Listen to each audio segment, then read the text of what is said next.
होते हैं तो उसको शोधन करने की विधि पूर्ण रूप से आपने सीखनी चाहिए। ये बार बार आपके काम आने वाली विद्या है।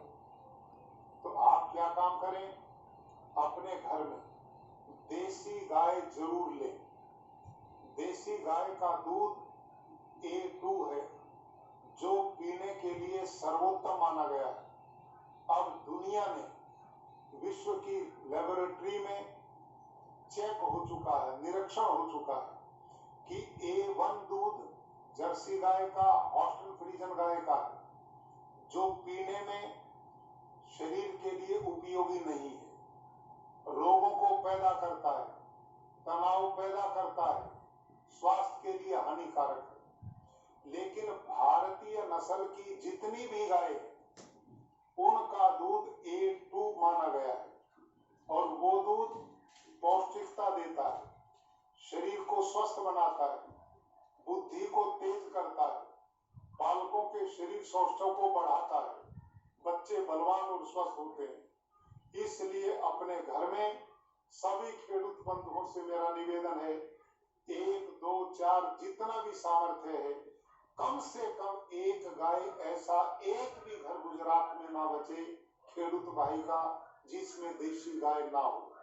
आप सही अर्थों में गाय की पूजा केवल तिलक लगाना नहीं, माला पहनाना नहीं, भजन करना नहीं, अभी तो गाय को पालना ही, उसकी रक्षा करना, उसकी सेवा करना, उसका उपयोग करना, यही पूजा है। पूज सेवायाम संस्कृत की एक व्याकरण की धातु है जिसका अर्थ है सेवा करना, उसका नाम पूजा है। आरती उतारने का नाम पूजा नहीं है, पूजा है सेवा करना, गाय का सम्मान करना, घर में पालना, उसकी नस्ल को उन्नत करना, ताकि आने वाली उसकी बेटी बच्चियां और ज्यादा दुधारू बन सकें।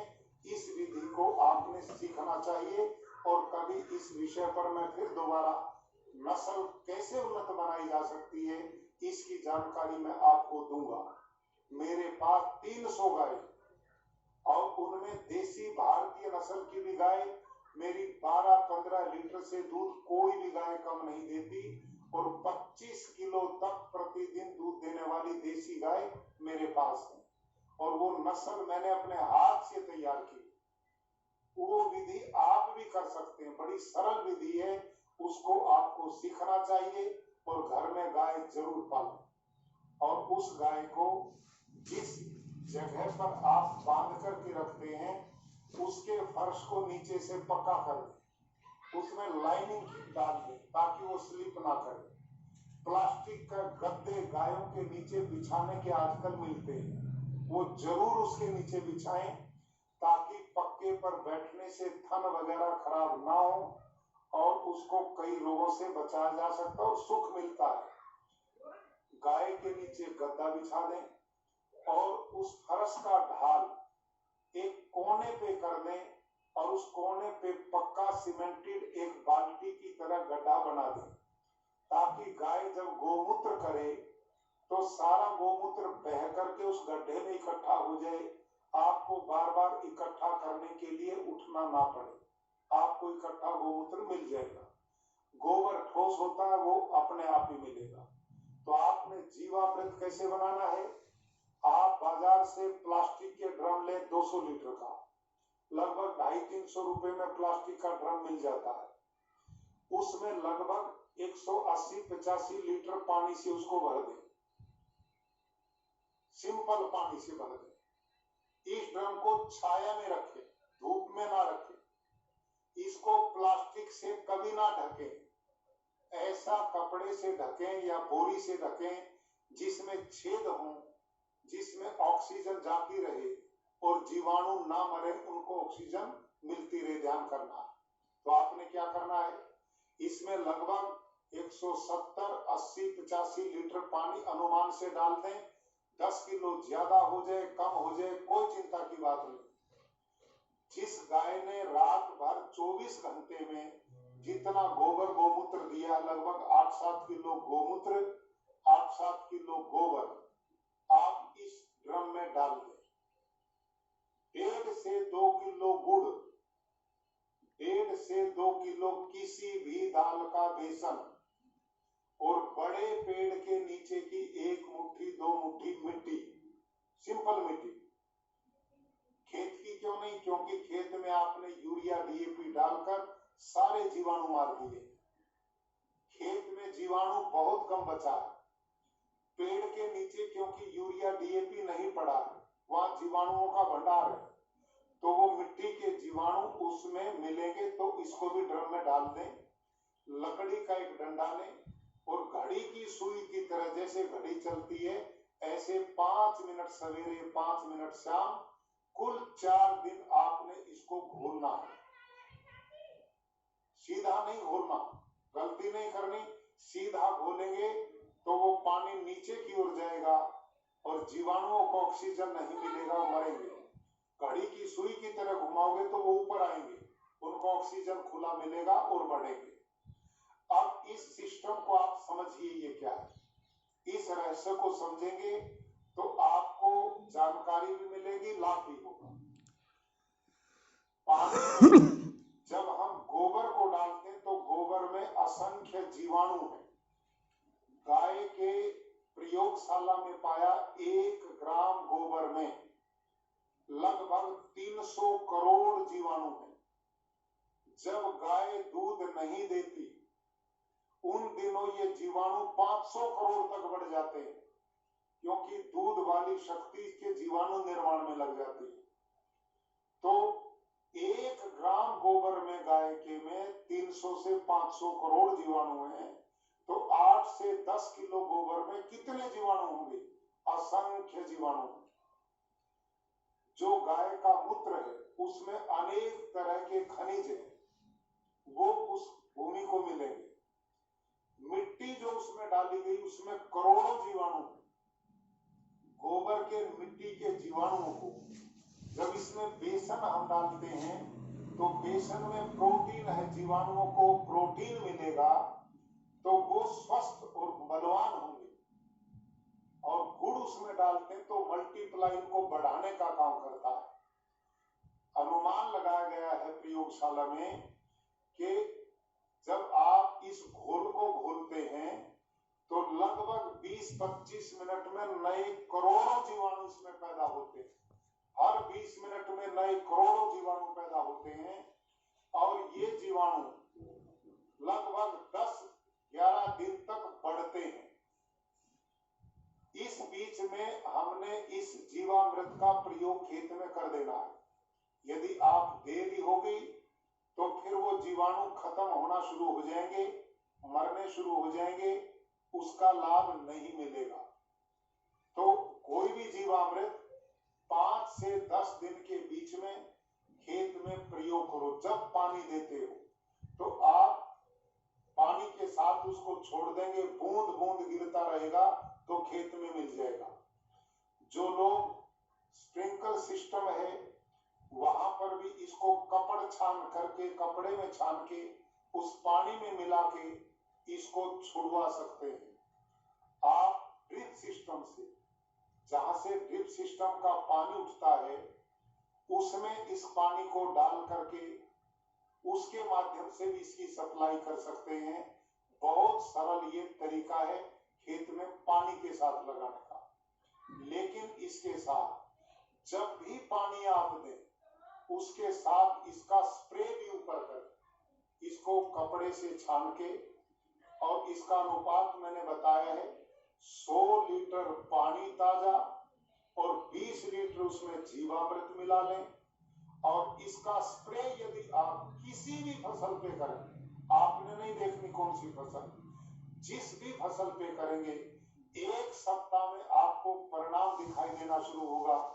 बीमारी कोई आएगी नहीं। और यूरिन जो इसमें नेचुरल यूरिया है, इसमें बहुत खनिज है, इसमें रोग से लड़ने की अपार ताकत है और इसके करोड़ों अरबों जीवाणु जब आपके खेत में जाएंगे तो जामुन की तरह ये खेत में काम करेंगे। जैसे आप 1 क्विंटल दूध में 1 चम्मच दही डालते हो तो सारा दूध दही में बदल जाता है। ऐसे जब आप ये जीवामृत डालेंगे तो पूरे खेत में जामुन का काम लगेगा।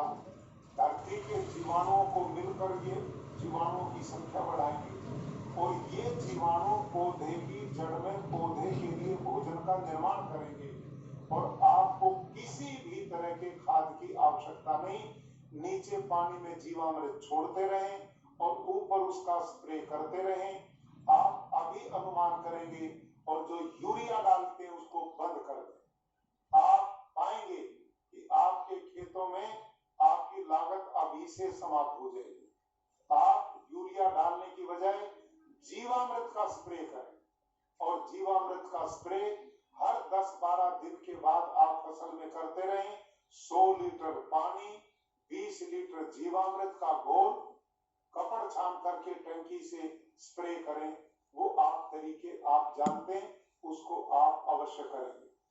भाइयों और बहनों, आप सब बंधुओं से मैं विशेष रूप से आग्रह करता हूं और हमारा कृषि विभाग जो पूरी तन्मयता के साथ आपके रासायनिक खेती के इस अभियान को मुक्ति दिलाने की दिशा में बढ़ चुका है। आप ईमानदारी से यदि जीवामृत और घन जीवामृत का प्रयोग करते रहेंगे तो आपके खेत में न बीमारी आएगी, जमीन की उर्वरा शक्ति बढ़ती चली जाएगी, रोग से लड़ने की ताकत पेड़ों में आएगी और आपका पेड़ पौधा बड़ा स्वस्थ निरोग होगा और उत्पादन भी नहीं घटेगा। हर साल आप जितना अनुभव प्राप्त करते जाएंगे उतना ही तेजी से सफल होते जाएंगे। ऐसा मेरा आप सब भाइयों से निवेदन है। आज आपसे बात करने का हमारा मुख्य कार्य ये रहा कि जिन जिन खेडूत बंधुओं ने पद्म श्री सुभाष पालेकर जी से ट्रेनिंग प्राप्त की है, उन सारे खेडूत ट्रेनर भाइयों से भी मैं निवेदन करता हूं कि आप इस पुनीत कार्य में सहयोग करें। आपको बड़ा पुण्य मिलेगा। यह ईश्वरीय कार्य है, परमात्मा भी इससे प्रसन्न होंगे। जितने खेडूत भाइयों ने ट्रेनिंग ली है वो अपने अपने खेतों में प्रैक्टिकल तत्काल शुरू कर दें। हमारे इस प्रदेश में पहले भी अनेक खेडूत भाई प्राकृतिक खेती करते आए हैं, उनके परिणाम बड़े सुखद हैं। कई बार आपके बीच में कार्यक्रमों में वो आ चुके हैं, अपने अनुभव भी आपको दे चुके हैं। आप विश्वास करेंगे कि आपको कोई हानि नहीं होने वाली है, इसका लाभ ही लाभ आपको मिलने वाला है। आप आने वाली पीढ़ियों को उपजाऊ जमीन देने वाले हैं। आप आने वाली पीढ़ियों का स्वास्थ्य बनाने वाले हैं। आप गौ माता का पालन करने वाले हैं। पर्यावरण को बचाएंगे, पानी की खपत कम होगी, कर्जे से आप मुक्त होंगे, आप स्वस्थ निरोग होंगे। सारा भारत और गुजरात स्वस्थ होगा यदि आप प्राकृतिक खेती करते हैं। आप ऐसा अभियान चलाएं। शहरों में मैं देखता हूं लोगों ने अपने अपने घरों में फैमिली डॉक्टर रखे हुए, अपने अपने फैमिली डॉक्टर बनाए हुए। आप ऐसा वातावरण बनाओ कि शहरों के लोग फैमिली खेडूत इकट्ठा करना शुरू कर दें, फैमिली खेडूत की कल्पना करें। वो ऐसे किसानों के संपर्क में आए कि हम खाएंगे तो शुद्ध आहार लेंगे। ऐसा वातावरण पूरे प्रदेश में और देश में बनेगा। खेडूत की इससे आय डबल स्वतः ही होगी। आपकी इनकम इससे 100% बढ़ेगी क्योंकि प्राकृतिक खेती में लागत शून्य आएगी, उत्पादन कम नहीं होगा, आपका उत्पादन 2-3 गुना कीमत में बिकेगा। आप समृद्ध होंगे, उन्नत होंगे और पुण्य के भागी होंगे। आपने मेरी बातों को बड़े ध्यान से सुना। मैं विश्वास करता हूँ आप इस पे चिंतन करेंगे, मनन करेंगे और हम सारे लोग जो आज आपके बीच में हैं समय समय पर इसी प्रकार से आपसे मिलते रहेंगे और जो जो सुझाव आते रहेंगे आपको देते रहेंगे। आप इस मिशन में जुड़िए, ईमानदारी से जुड़िए। आप सबका परमात्मा कल्याण करे, सबके घरों में सुख शांति हो, आपकी समृद्धि बढ़े। बहुत बहुत शुभकामनाएं। सबको नमस्ते और सबको बहुत बहुत शुभकामना। धन्यवाद। સૌને નમસ્કાર. સુભાષ પાલેકર પ્રાકૃતિક કૃષિ માર્ગદર્શન કાર્યક્રમમાં આપણા રાજ્યના માનનીય રાજ્યપાલશ્રી તેમનો કિંમતી સમય ફાળવી અને તેમના અનુભવો સાથે ખૂબ જ પ્રેરણાદાયી માર્ગદર્શન આપ્યું. તે માટે હું કૃષિ વિભાગ અને આપ સૌ ખેડૂત સમુદાય વતીથી